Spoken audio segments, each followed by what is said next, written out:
Hey, it's Chronologically Gaming, the only channel that's perpetually retro because we're playing every video game in order of release. What would drive a person so insane to even embark on a quest like this? Tune in to find out. We're now in June of 1982, where we play it all. The last game we checked out was Kangaroo, when John Riddick of Gen X Grown Up showed up. Let's press forward and see our next game. It's time to go back home on our Atari computer and play Klystron Raider. At this point, there is only two major Atari systems, the 400 and 800. We won't see any more until 1983, so let's embark on them while we can. Let's see what Klystron Raider is all about. This is one we don't have a lot of artwork, just a few screenshots for, so it's time to just pop in and play Klystron Raider by Harvey Lynchner in the beginning of June 1982. All right, it boots right in. Disc, obviously. Now, this one is something that we're going to see later called Onslaught commercially. Klystron Raider has a few options for us. If we hit select on the computer, we can do players 1 and 2, I think. Oh, there we go. And we have different game modes. They adjust and stretch out. Oh, there we go. Yeah, so, wow, look at this. 13, 14, 15, 16 different game modes. Very nice. So, while we didn't get a manual, we do have some options here. We'll do a one-player game and see what game 1 is all about. After you push start on the system, it is a vertically scrolling affair with a star field in the background. Whoa, every time you kill one, you get a flash on the screen, but let's see what happens if I miss. I already was getting in the zone thinking, let's shoot everything we can. And it looks like we do have them fire back. Some homing missiles come at us. This looks like a really fun project that somebody sat down at their Atari and wanted to program. Whoa, and I shot... Oh, nice. So whatever was crossing the screen must have been like a supernova or a bomb that blew everything up. It gives you a little respite from the onslaught, which is what they're going to call it later. But this is the first time you could play this game. If this looks familiar, it's most likely you played Onslaught. That's why we didn't have a box for this one. Oh, gosh.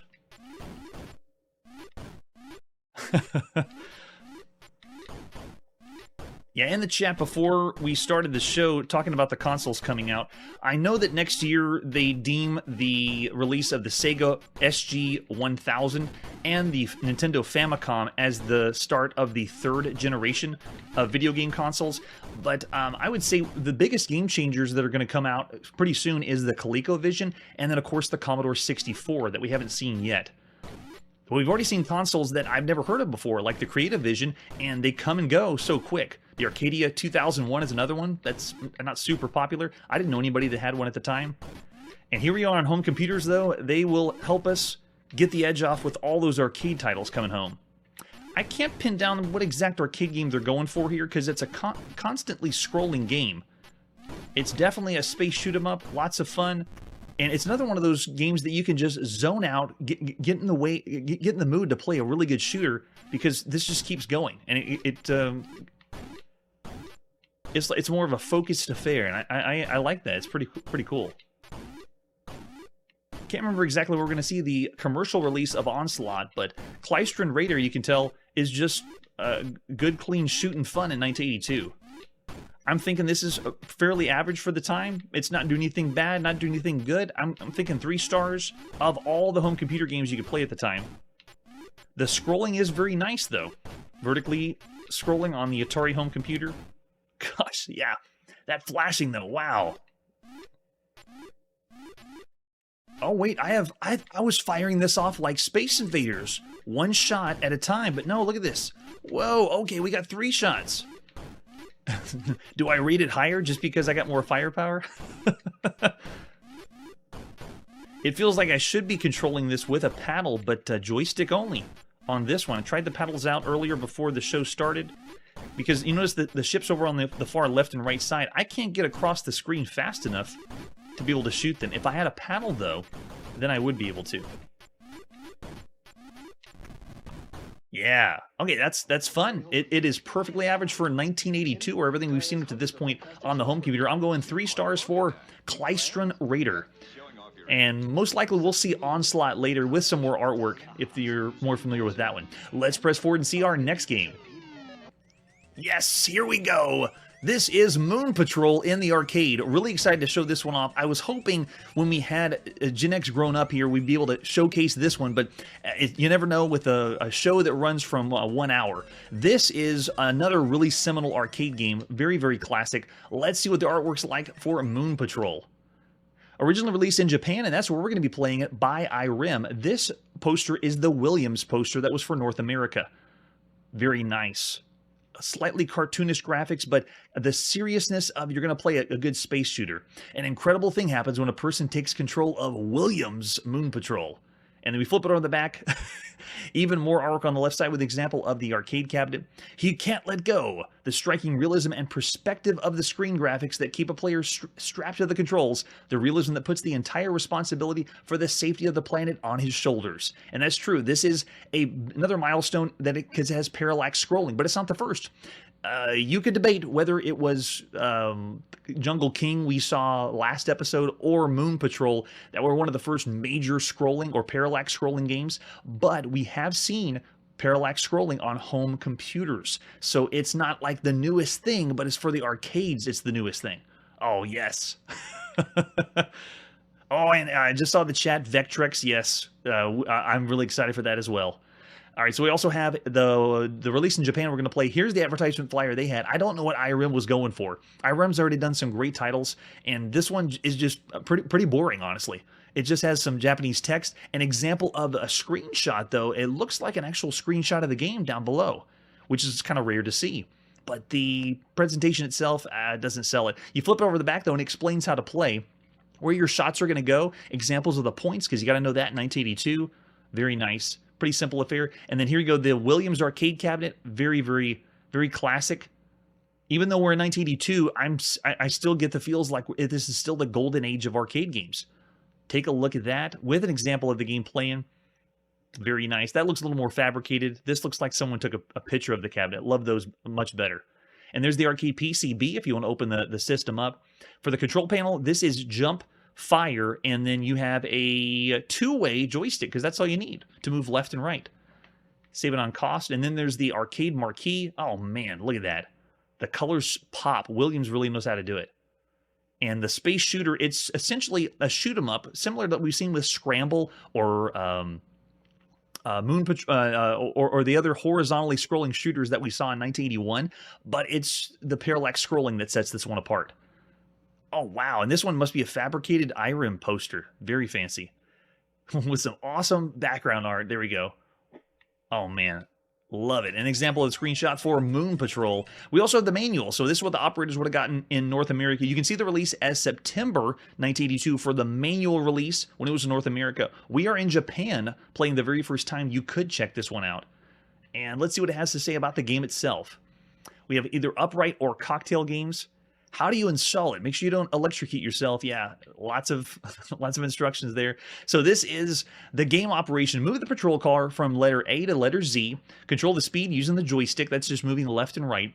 As rocks and UFOs are encountered, press the control fire button to launch vertical and horizontal missiles to destroy the rock and UFO before you run into the rock, or the UFO destroys your patrol car.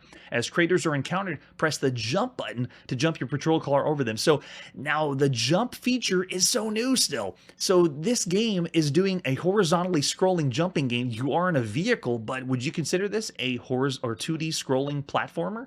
Again, it's brand new. Rocks are also to be jumped. Landmines that appear must be jumped. The only other game we've seen do this is, again, Jungle King that we played just last episode.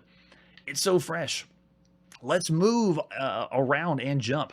And then we also get bonus points for everything there. And you can also make the game adjustments for dip switches. And we don't talk about it as much. Whenever you go and play an arcade game, you have lots of options. And we've seen that. And there's only been a couple games, or 2 or 3, that we've turned around the arcade cabinet, flipped a few switches to play. Yeah, so this is the... we had another game called Jump Bug that allowed you to jump. But I don't think there was a shoot mechanic with Jump Bug. It was a horizontally scrolling game. And then we had another one that was a combination Pac-Man and horizontally scrolling. So it's not a super fresh idea. The only thing that really sets this apart is the parallax scrolling. And for other versions, we have a bootleg called Moon Ranger, and then the, of course, Williams or Japan version. Let's go to Japan and play Moon Patrol by IRIM. Yeah, there we go. So if you can't see behind me because I'm kind of obscuring the instructions, over on the side, this is what you would have seen around the CRT to play Moon Patrol. They give you your objective. It's 5 goals: E, J, O, T, and Z. So you're moving from screen to screen, giving you that feeling that I'm accomplishing something. I'm moving forward and able to play, see more of the moon. And then it also breaks down the points for you. One plays 25 cents. That's the way I like it. Let's put some coins in. Yes.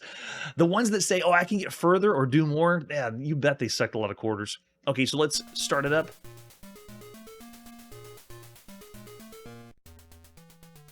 Nice ditty, and the wheel making you feel like you're on a terrain. I love it. Nice touch.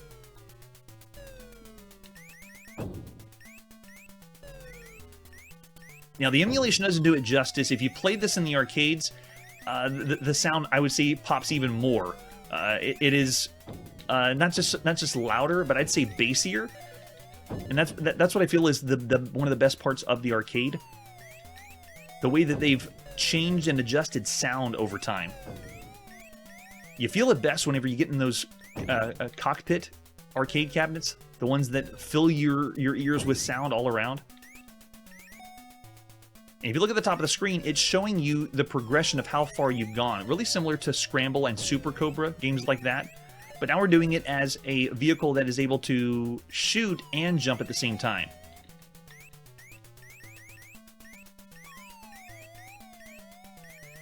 The other thing I love about this is the amount of firepower you get. You can see that I'm firing in front to destroy obstacles, but I can also fire on top. There we go, we made it. So we made it to Section E. E for everyone gets to Section E. And it shows your time average. Oh man, so much. We're the first to plug in this arcade cabinet, so of course we broke a record. And then they change up the background, so you're seeing something different. Very nice touch. This also makes me feel like I'm playing a 1950s or 60s sci-fi movie. Based on the color scheme. Oh, I can't believe I thought I shot that one. And when you explode, your tires go everywhere. So cool. I don't know about you, but I consider Moon Patrol one of the best arcade games you could play up to this point. I wouldn't say as high as 5 stars, but it is up there as an excellent title. The mixture of shooting and jumping like this, with the scroll, and what Irem did with the graphics is just fantastic. I can't remember if this one saves your position. If we can just continue to pump in quarters and play to win. And as you progress, they add on something, just a little thing to notch the difficulty up and still make it a lot of fun. You can see the chasms have gotten larger. And I can fire multiple shots up on top. So you're having to watch 2 things at once, which is a good highlight and a mark of a really good arcade game right now. Also, something that you need to have to make a really good arcade game in 1982 is the constant music playing in the background. That's new and fresh. Oh, 5 for nostalgia? Yes.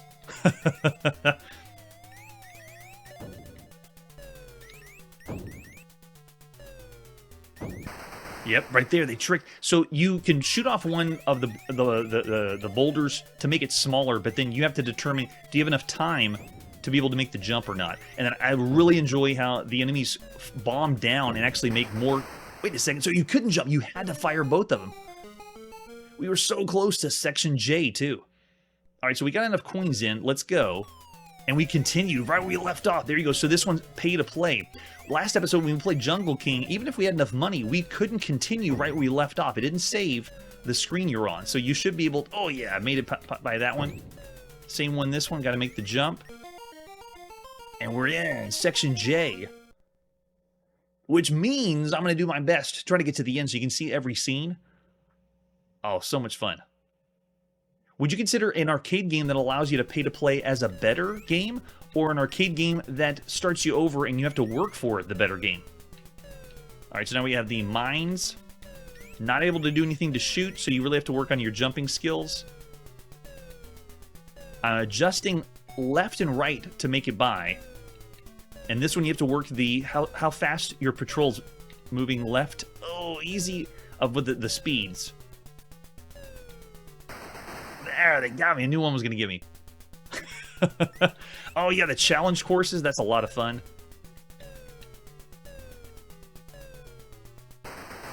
Wow.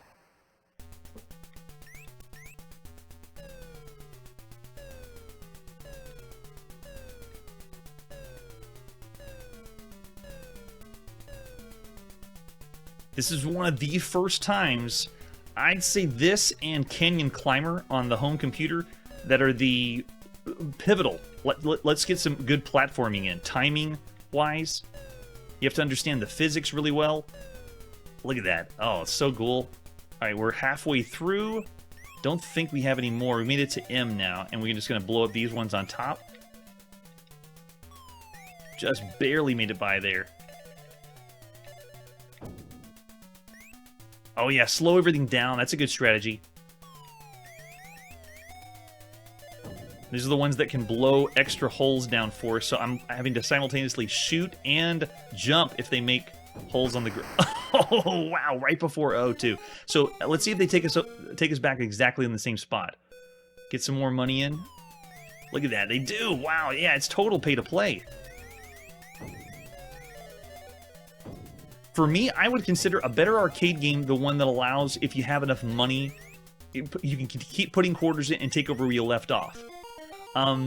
You do see arcade games, though, that if they want to show off the skill. How good are you to move forward? So even if you have enough money, it doesn't matter. You got to be good enough to play the game, and you won't see the screens. But this way, you know, all the kids that have enough quarters, you can just keep pumping them in.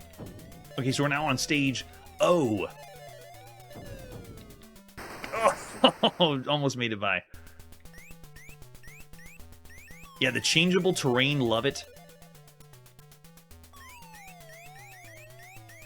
And because they were able to blow holes into the ground, it makes you feel like it could be different every time. Here it is. That's what I was... I knew this was coming up. The incline. So you can time the shot and blow up one, but they're going to start adding more. And you got to admit, this is so similar to Jungle King. The incline's going the opposite direction, obviously, but it's amazing how close these games were released, and it's amazing that it was done by two different companies. Taito was Jungle King, and then here we are with Irem. And it's almost the same gameplay idea. Okay, we're going to back up a little bit. Okay, we're looking about halfway now.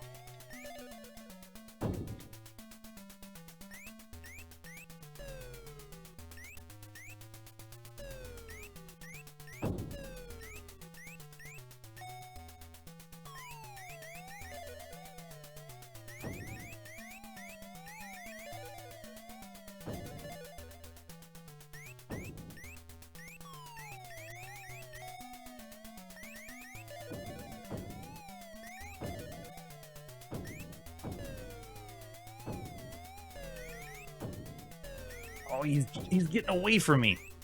We blew a few holes, but we still were able to jump in. Nice. And we're now at section T. For terrific. Time to reach point T. And then our average time, top record. Oh, no bonus that time. Yeah, that's a good strategy. Nice. Pull back, shoot forward a little bit. Nice and easy. Slow it down a little bit. Oh, they dipped me down. So you'd have to blow up. And this is where you have to start memorizing the course. At least the course you play. I don't know for sure if every time you play it's a random course. I think from my knowledge it's the same thing every time. And so you can start memorizing what it is. At least before you start looping by. Oh, the turrets are here. Oh, man.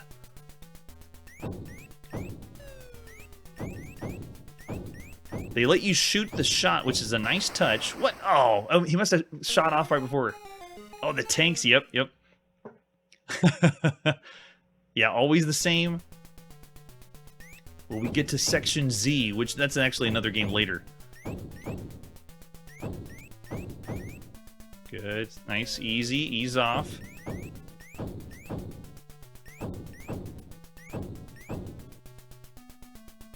The thing that's great about the gameplay is the shots that fire vertically are in a different speed than the shots that fire in front. Oh, I can't believe it! Is that the game over? Okay, good. Whew!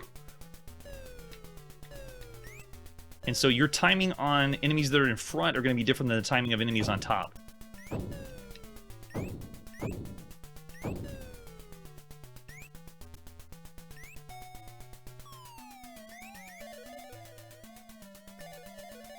This is another one of those titles that we're seeing it here for the first time in the arcades, and we're going to see it a lot on the home computer after this.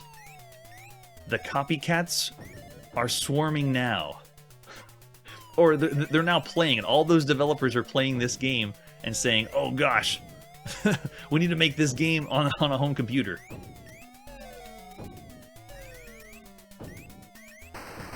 Oh, see right there, I wasn't paying attention to what was in front of me. I was only paying attention to what was on top. These guys making the chasms for me to jump.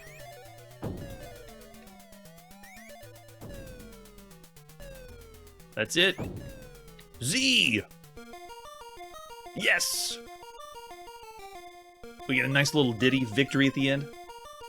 Yeah, Errol, I'm with you. It's a 4.5-star game. It's not to the tip of the tip of the iceberg, but still an excellent title in the realm of the video games that are the best, one of the best arcade games you could play at the time. All right, so Moon Patrol, we're gonna go 4.5 stars. Tell me your rating now. What would you say for Moon Patrol? Is the nostalgia getting to you? Because I can feel that too. The tug went back and forth whenever I was playing. Frogger did it for me as well. All right, so after Moon Patrol, we're going to sadly leave the arcade. Let's see where we're going now.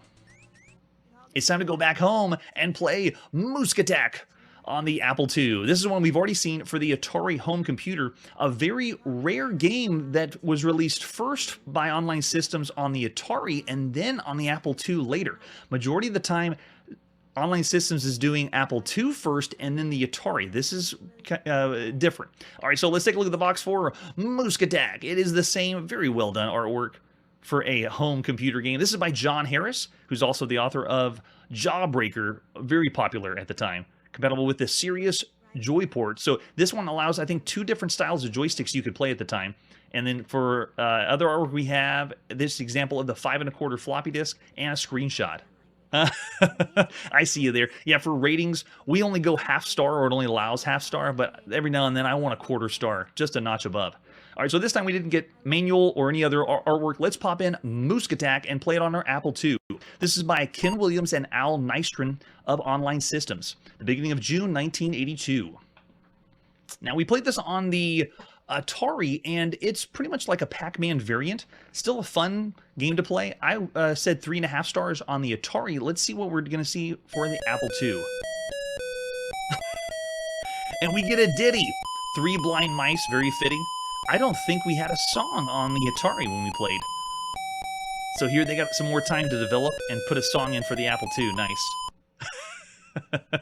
Yes, it's Buff Mario again. We're going to look nothing like him, though. All right, after a song, that always gets us in the mood. There you go. Way to go, Ken and Al. How many players do you want? This is a 2-player game, but alternate play, so no simultaneous here. I'll go 1 player, and then you can see the options. We got the Joyport if you want to use Atari joysticks on your Apple II. Yeah, it's a thing. I would do that. And you can also have TG Products joystick. So I'm going to go with the Atari joystick. That's the one we have plugged in. I'd rather play on the Atari. Here we go. Did mine turn off? Oh, no, I switched the wrong one. I was supposed to push T. Let's see if we can... Oh, the escape key or break is our pause. Yeah, I wanted the other Joyport instead of the other one. I had plugged in Atari. I wanted to play with that one and pushed the wrong key. Let's try it again. Booting up Mouskattack. There was a reset or a pause, but it wasn't working for me, so we'll just try it a different way. We'll fast forward through the song. No more waiting on loads. How many players? We want 1 player. What do we want to play with? We want to play with the joystick. There we go. Nice. Now we got our Atari plugged in. And this design looks different than the Atari home computer. The Apple II looks more like a few other maze games we played, but the look and feel is different. Gameplay's similar. In this game, instead of having to pick up things from like dots or eat food like Pac-Man, you are just building pipes.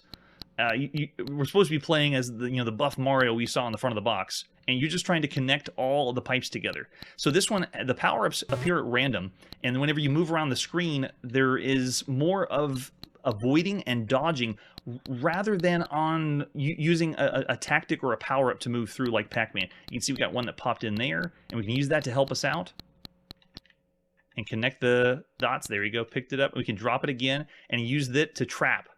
There's some of the mice. They fell for it over in the top left of the screen. And you're just supposed to connect all the pieces and don't get caught. I think, okay, we have to outwit them. That's it. So we're vulnerable if we haven't picked anything up. A slightly different tactic. Oh, they're coming at me. I'm not going to go for that one. Making my way here. We'll go back down. And see, they trapped. Ooh, almost got me there. See, without the power-up, you feel a little more vulnerable in this one. So you can consider that a highlight of gameplay or not. If you're asking, why is it so quiet? This is pretty much the usual fare on the Apple II. No surprises there. Okay, they already ran in the first trap. We got the orange one coming at us. And every time you complete an entire maze of all the pipes, then it just moves on to a next one, repeat ad nauseum, increasing the speed. You can see the rats are coming at me a little faster now. So we are not the exterminator. We're not getting rid of rats. All we are is the plumber. We are the Mario. But Mario doesn't even exist yet. They still called him the Brave Carpenter. We don't know who Mario is. The actual name of Mario, I don't think it happens until we get to Mario Brothers. I'm just faking them out here, going back and forth. Yeah, so this one still, the gameplay is very similar to what we played on the Atari home computer. I'm still thinking 3.5 stars of all the games you could play on a home computer. It's a fun game, pretty close to average of what you see for the time, but because they're doing something even remotely different to Pac-Man, that vulnerability, I think, helps and adds to the gameplay. And the way they design the mazes allows you a way to get out. So you have to think ahead, be smart on the movement, and not rely so much on a power-up. And I can go pick up that trap. Oh, they got me that time. Very nice. Yeah, Mouskattack is one I've never heard of. I kept it with most of the games by online systems. Wasn't familiar with this one. So there you go. I can pick up the trap. Now we can use this if we get led there. I can drop it there, and you can see they're trapped in.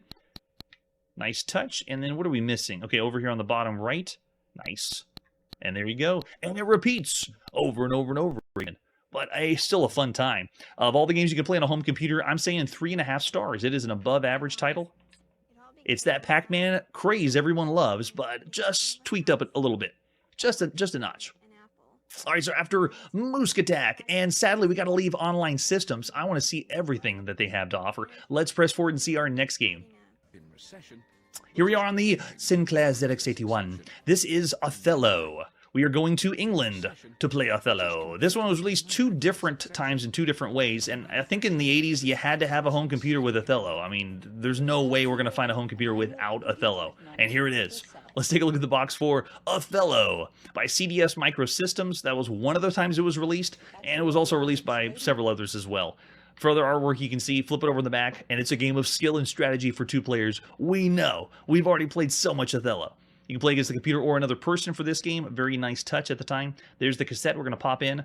CD Microsystems, and an example of one of the screenshots. Let's pop in and play Othello. Developed by Vortex Software and published by CDS Microsystems, the beginning of June 1982. Yes, bask in the ZX81 black and white. Do we want instructions? I don't know if we want to do it or not. It's probably going to be so wordy. Yes, it's played by an 8x8 board with rows numbered 1 to 8, columns. Oh man, it's going to be a text parser we have to type it in. I bet it is. Vertical diagonal run of pieces, turning them into yours. Oh, they give you an example. That's pretty flashy, but I can't go past this. Okay, there you go. They actually need you to watch to see what happens. And you have to capture at least one of the pieces this way, and possible forfeit by entering. Yet you have to enter. So it's a interface that's a text parser. We do not want to repeat any instructions. Should I play my best? Oh, cool. Now the computer's asked us this a few times. I think that's funny that the computers, do you really want to play my best? No. I'm going to say, do not play your best. And yes, play fast. Don't play slow. Let's go. We're going to be black. And then, do you want to go first? Yes. It doesn't matter if you're black or white. Okay, it's our turn. Our move, and we got to type it in the text parser. So if we're black, let's go 6E, right? 6E. 6. Oh, wait, E, then 6. Sorry, you got to go do it the other way. That gives you one of my pieces. I am thinking. When we started this in the 70s playing, oh, it blacks out for the thinking, yes. The old school way. So when we played home computers in the 70s and they had to think, they would blank like this, and then we were able to play home computer board games and start timing how long it would take to think. Look at that. That's still thinking for a while before it goes to the next one. Yes. Eventually, every computer is going to have solitaire, right? All right, so we're not going to go any further. You get the presentation. You get how it works. It is the text parser. Of all the home computer games, it's, I'd say, still around the bad range because it's Othello. I mean, and because of how well this plays compared to other Othellos, it's still a bad title. I'm going to go 2 stars. If you had a ZX81 and you wanted to play against the computer or a player, you could, and here you go with Othello. But I'm still going to say 2 stars because there's lots more out there that is much better fare. All right, so after Othello, we're going to see a lot more of this. Let's press forward and see our next game. Right after this commercial break. When it comes to video games, nobody compares to Atari. I find Intellivision more sophisticated and lifelike. Gentlemen, it's the Atari and Intellivision doubles. The Commodore VIC-20. Move over. The Commodore VIC-20 does more than your machines. It's a great computer that also plays great games, like this. That guy got to say move over to William A Shatner. computer that plays great games? Under $300? Exactly. We didn't know. We didn't know. VIC-20. The reason why that commercial sells is Commodore at the time was selling VIC-20s at the toy store with other toys like Atari and Intellivision, the consoles. That's the way to go. And that's how they're going to do the Commodore 64 when it comes out. Sell it with all the other consoles. But even though it's a full computer, it's a great idea. I want to be the guy that tells Captain Kirk, move over. All right, so this is Paratroopers for the Commodore VIC-20. Let's take a look at Paratroopers starting with the box. All right. So this is the second release, because I can find more artwork for, published by Rabbit Software. It's the Sabotage games we've seen before, or a Sabotage variant. You see this unexpanded VIC-20. We can use keyboard or joystick for it, and then flip it over on the back. Oh, we don't have a back. No back. Let's do it with the artwork we have for Paratroopers. We also have the first one that came out, which is by Computer Matt. Same, more cartoonish artwork. I don't know which one I would prefer based on the two of them, but I mean, they're both fun. It's going to be a fun shooting game. That's what we're expecting. And then here's the ad you would have seen in magazines at the time. They will make your computer go crazy with fear because the Paratroopers have landed. This style of game we've already seen, I think, 4 or 5 times, where we have to shoot everybody, get the Paratroopers down before they land on the ground and come after you. This is the cassette you would have popped in at the time. The re-release by Rabbit is 83, but this is the first one we're going to be playing by Computer Matt in 82, with an example of the screenshot. It's time to play Paratroopers. Pop in that cassette and play in the beginning of June 1982 by Nick Dudzik of Antrim. And Computer Matt is the first publisher, which is the first one we're playing. All right, so I like to see the super fast way to play. It is more difficult, obviously, but I need you to see the frame rate, and I really appreciate this on the Commodore VIC-20. So here we go, pushing 4 for super fast. And there's our scores. We get helicopters 45, parachutes 30, and then if you get bullets, you lose points. So you want to avoid that, or every time you shoot bullets, you lose points, which is usual for Sabotage games. I just saw the comments. Oh man, that's great, man. Like, keep it coming, man. It only takes 3 men to drive a tank, so watch out. You may have to use the joystick, but it's not as sensitive as the keyboard. Oh, well, I'm going to use joystick. The spacebar will fire a bullet. The right shift will move your gun to the left or right. One of the cursor keys will move to the left and right. So you can use the keys to move your turret left and right, but only on the keyboard. So that's what they're saying by the fine-tuned controls. The joystick only moves the turret left and right and then fires. So ready? Here we go. Check this out. Look at how smooth. And so every time I'm firing a bullet off, you can see down at the bottom, it's keeping track of my score. This is a really, really fast, frenzied game, and I am putting this on the hardest difficulty, but look how smooth this is. Specifically for a system, we're playing on a 50 Hertz television in Europe for the first release by Computer Matt. That's so cool. And done really, really well. also love the tiny, tiny pixels of the Paratroopers. And if you wanted to, you can... Oh, I was going to readjust, but no, they're landing. I was going to use the keyboard for more fine-tooth controls, but it also allows you to fire, and then after the wave of bullets comes, you can redirect those bullets with your shots at the top. I was just amazed when I cranked this up how much was happening on the screen on the VIC-20. It's programmed very, very well.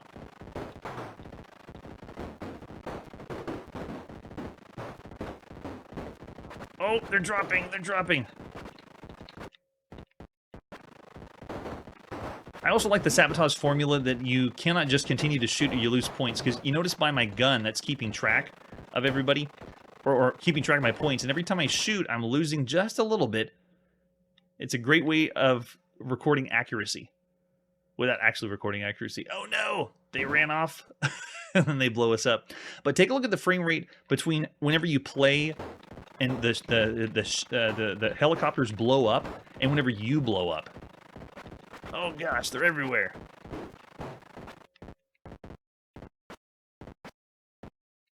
That was my favorite thing to do on these style of games, is shoot a few bullets and then curve them.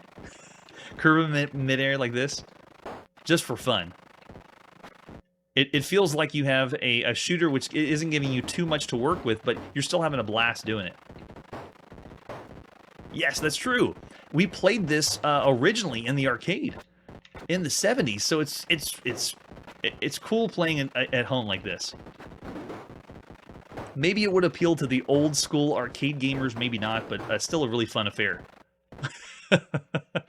All right, so that is Paratroopers. Of all the home computers you could play for the time, it's a classic and plays really well and fun. And while I was just using the joystick, you can do the keyboard and then move yourself left and right. Probably not. I don't think Shatner did. He introduces the games as if it's something brand new. But I mean, come on, he's one of the reasons we have the space shooter genre. It's because of Star Trek. All right, so of all the games you could play, it's a well-done title. I'm going to go 3.5 stars. While you could say the gameplay isn't as fresh, it's a well-done game and still very fun for the time. 3.5 stars for Paratroopers. All right, and after that, what's our next game? It's time to go to the PC and play PCchallenge.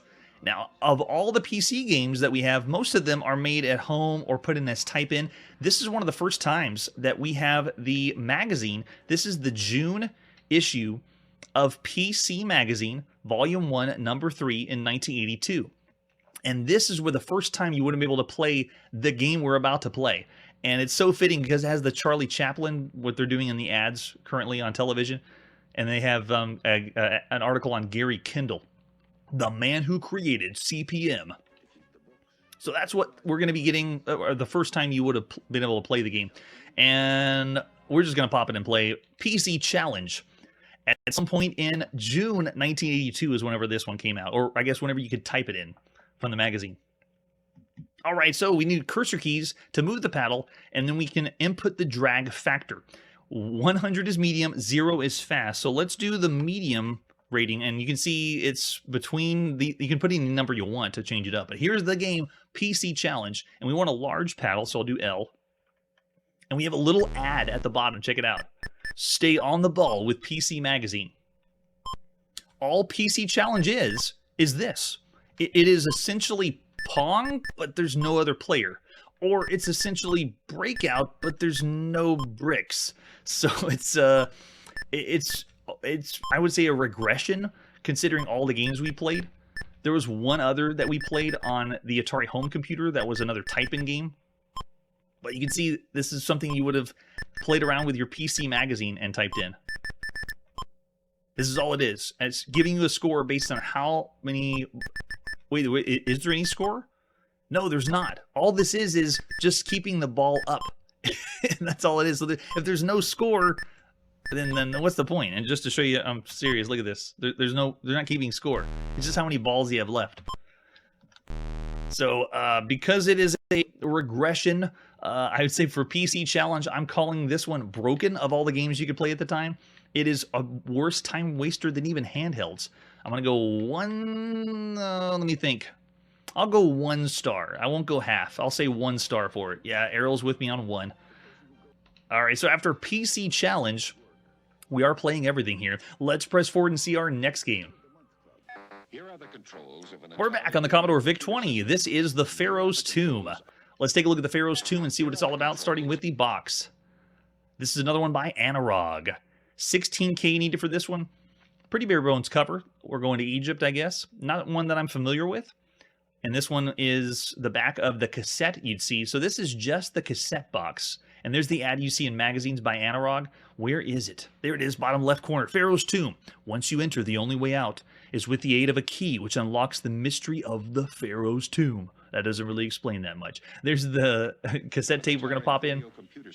And we also have, yeah, just an alternate version. It's time to play Pharaoh's Tomb by Analog Software.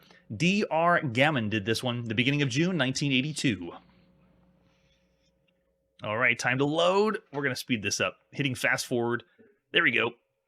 Analog Computers presents the Pharaoh's Tomb. Would you like instructions? Yes. Tell us what the Pharaoh's Tomb's about. Adventure. Your aim is to find the 4 parts of the Pharaoh's Key and enter the magical triangle of the gods. During your quest, you may encounter lizards, bats, and spiders. These all inflict wounds upon you, but only the accumulative effect may kill you. Talking about poison will kill us? It is also a long time since your last meal, and you have to eat before you starve to death. Fruit is very filling. So you have to go find fruit. And then here's our controls. It's keyboard only. No Commodore joystick will work here. Good luck, adventurer. Loading time is 8 minutes, and they're not kidding. It is really 8 minutes. And the only controls are, if you look down at your Commodore VIC-20 keyboard, it'll make sense, but that's all. We're just going to be moving around.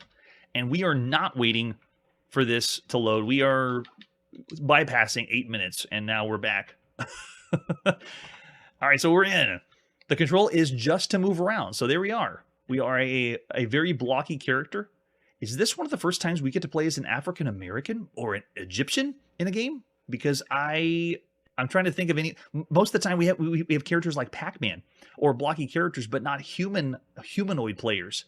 So it's even rare to see that. All right, so I don't know what this is over here. Let's go pick this up. We have no other keys besides moving around. But we got to pick that up. I don't know what it does. All I can do is move, which means if there's no key for action, I'm going to pick up tools to use with me. But also, if we're starving to death, I'm going to try some keys. I might break the game. Let's see.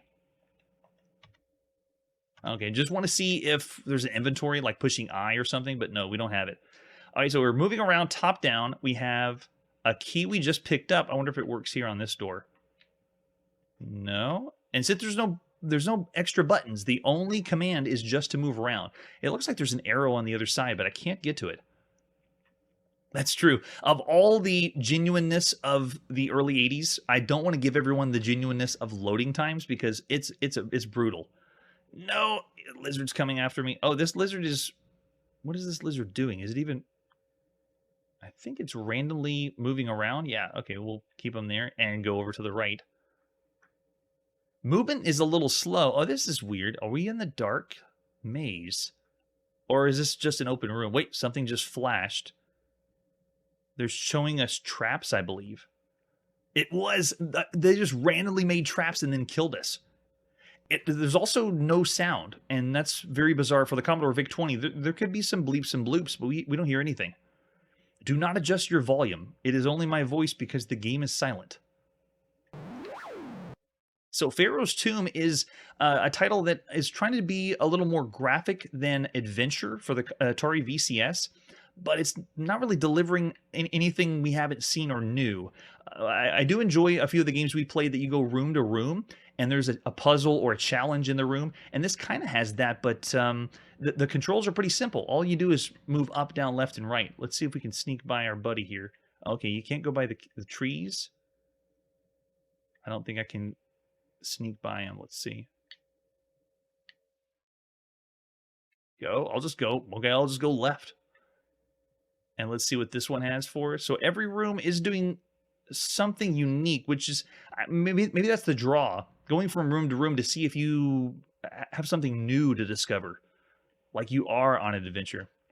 All right, so this next room has AD. I don't know what that means. Let's see. Looks like we can't slip this way, so we have to work our way around here. We have another door, and then it looks like a crank, which is possibly a puzzle. So for 1982, even though there's no sound, this still would have been a pretty fun game. If you saw in the magazine, this is cheap for the time. Oh, nice. If you've enjoyed this adventure, then ask about the new adventure. It is an ad. It's an actual ad for another game. Zock's Kingdom. Hit any key to continue. Okay, so my King's Quest fans out there, who remembers in King's Quest 2, there was a hole that you looked inside and it was an ad for Space Quest 2? Does anyone remember that? This is one of the first times we've seen them doing an advertisement about their other game inside of a game. That's true. It's going to do it better in the arcades. Twickenham. All right, so let's go to this side. Can we flip the switch? Not here. How about here? Can this open the door?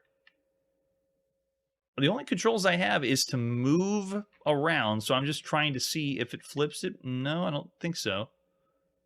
No, still doesn't. Okay, we'll go to the left then. Making our way around. I can't believe it was an actual ad. They put an actual ad for the game in. Now, we did find one key. I guess I can try it on this door. But I don't know for sure what my inventory is. So while the game has the draw of let's go to each room and explore, yeah, I don't think so. Yeah, and there's no button. Possible lack of a documentation makes it a little confusing, but still fun and highly ambitious, obviously. All right, so there's a quick taste of Pharaoh's Tomb. It is a title that is slightly misleading or confusing, but I still say it's around the games we would play for the time for 1982, and it does draw me in, making me want to see more rooms. Plus, if you were to buy this at the time, I think we're missing out on a manual or a few more instructions. The game had instructions, but all they provided was movement, and that was it. Oh yeah, there was fruit. We just couldn't get past the door. All right, so I'm going to say all the games you could play, I'm going to go still average, 3 stars. I'm going to say not just because of our experience, but because if you had this at the time, you would have a little bit more information about it. Maybe there was some nerd in the store that could help you out, but I'll say 3 stars, still around the average range of all the games you could play on a home computer. Yeah, and the advertisement, that bumps it up a notch for me. Advertising the next game, it's like saying, we know this game's pretty bad, but here's an ad for another game. Check that one out instead. All right, let's press forward and see our next game. We're on the ZX Spectrum. This is Racetrack. The Racetrack is another title we don't have a lot of information for, just a screenshot, and we have different versions by Sinclair Research. So let's pop in the cassette and play Racetrack by Andrew Quilley, the beginning of June 1982, published by Sinclair Research. The object is to steer your car around the track as fast as possible. There's 4 controls. Key numbers 7, 6, 5, and 8 are your speed and how you move around. So just bear in mind, it's just the cursor keys. So if you have your spongy ZX Spectrum, look at the top, that's your keyboard, and that's how you'll move yourself around. The longer you press a key, the faster it will travel in that direction. Do not press any key, you'll continue at a constant speed. To slow down, you just go the opposite direction. So it's pretty simple. They can have a skill level between 0 and 9, so let's go 5 and see what that's like. All right, we're in. I am on the left side of the screen as a dot. And if I just notch forward, nice and easy. Okay, yeah, it is keeping and retaining the direction I push on the keyboard. Turn, keep turning. Turn, nice and easy. Oh, weird. This is almost like I'm flying a ship, not driving a car. Because the inertia of the... The inertia of the car continues to move after you've pushed the button you want. Game over. Do you want another try? Sure, why not? We'll do another one. Let's do a level 3 this time then. This is another title I'd say is... We know the ZX Spectrum's new, so it's like just getting their feet wet. Playing a fun, time-wasting game. I feel like this might have been typed in, too. But as far as a driving racing game, they're presenting it that way, but it doesn't feel that way. It feels like I'm flying a ship that has to steer itself correctly around the turns. Yeah, and then you crash whenever it goes. So, weird, bizarre, definitely bad. Is it broken? It's close. I'd say of all the games we played to this point, Racetrack is down here in the 1. maybe even between 1 and 1.5. So 1 star for Racetrack of all the games you could play on a home computer. Now the Spectrum, if you rated all of those, it might be a notch above because it's brand new. But for all the computers, no, it's 1 star. Put that as a coaster. And now let's see where we're going. It's time to go back to the arcade and play Radar Zone. I am not familiar with this one. Let's check out Radar Zone together. If you saw this in the arcade, would you put some quarters in? We have some advertisements that you would have seen, or the operators would have seen at this time. Radar Zone, cool name. I don't know exactly what it is based on the artwork, though. It looks like an awesome space shooter, but it's sadly not. So I wonder if it confused a lot of operators. Look at that, though. Great artwork, done very well. Century Electronics did this one. There's the example of the arcade PCB, and then it looks like an 8-way joystick, and then you can drop a gap. So you have 1 button you can use to play, and then it is a 2-player game, but alternate play. There's our arcade marquee with an example of the screenshot. This looks like Commodore. At least you look at the gameplay on the side, if it's playing in the attract mode. It's also available as a game called Outline, if you saw that one. And it's also available as a game called Toonie, and it has a revision that was available. We're going to go to the arcades and play the first one by Century Electronics. We're going to North America. System operational. Oh, it's talking to us. Love it. Oh, now that gets all the feels. We haven't seen Sinistar yet. I'm really excited for Sinistar. But of all the games that talk to us, that's going to be the crazy one. Any game that talks to us, I get excited. Okay, so here we go. Let's put some coins in. Move the painter along the lines and avoid chasers. Only 3 gaps can be used at any one time. Okay, so I guess you can make a gap to make them stop. But, I mean, look how tiny it is. Is that really... It looks like we're zoomed out from the main gameplay. All right, so put some coins in. Radar Zone. Press start button. Look at that. It's talking. So cool. All right, so put start. And then this is... Oh, like Tempest. I'll start on level 1. Select stage. Alright, so we are in.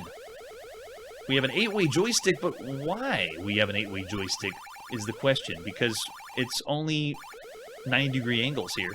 But we're essentially playing Commodore, a grid capture style game. They are letting us push a gap in. Let's see what the gap looks like. Okay, I see. Do we still get points? We do, but it dissuades the enemy. Oh, uh-oh, we're trapped. Okay, so I just tried it out. I wanted to see, can I make a gap on either side? And I can't, but now I'm stuck. So my character is not moving. My tiny, tiny character is not moving. So what happens now? Oh, they build it back. Oh, I see. I see. So if this was your first time playing a game, let's say you're an Commodore fan, and this is something that would intrigue you, you would probably still be confused by this one. So I can understand why this one went under the radar, if you will. It's just too tiny. I can understand the resolution. It's still top-notch, but the character design and everything is just so small. It feels like I'm having to squint to see myself and play. That's a great way to describe it. Homework. All right, we're done. Oh, I was expecting it to fly at us like Tempest, but no, it did not. All right, so what do you think? Would you call this a bad arcade game? What are you doing, Century Electronics? If they played other grid capture games, we've played better ones at home. Check out Jeepers Creepers for the Atari home computer. That was a well-done one. Oh, it even had power-ups. I don't see that. I think this is just points.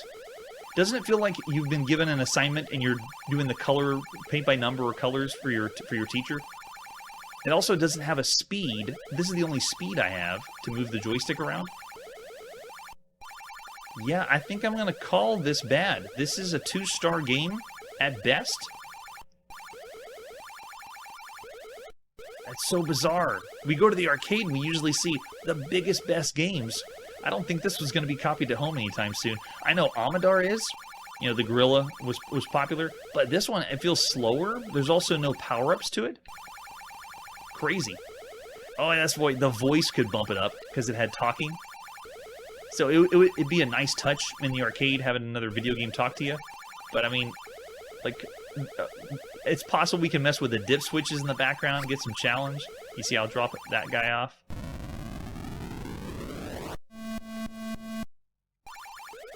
Yeah, it's got to go bad. I'm even a fan of kicks. That's a blast. Really fun to play. This one, it's too slow paced, and also not offering anything really fun for it. Yeah, right. More voice. Yeah, that's true. Yeah, I see you, Victor. I see what you did there. All right, so for Radar Zone, let's go with a 2-star game. It's bad. It could have possibly some enjoyment for a small niche amount, but think of all the other arcade games out there. Of all the other titles, if you were in an arcade and you had all those Golden Age arcade games, Radar Zone, you'd pass by. Sadly, an arcade game, that's bad. What is going on here? All right, let's see what our next game is. Let's get out of here and head back home to the Commodore VIC-20 and check out Roadrace. Roadrace is another title, pretty obscure, no artwork, just a few screenshots. Let's pop in Roadrace by Impact Software and play. Impact Software. So this one you can use keyboard or joystick.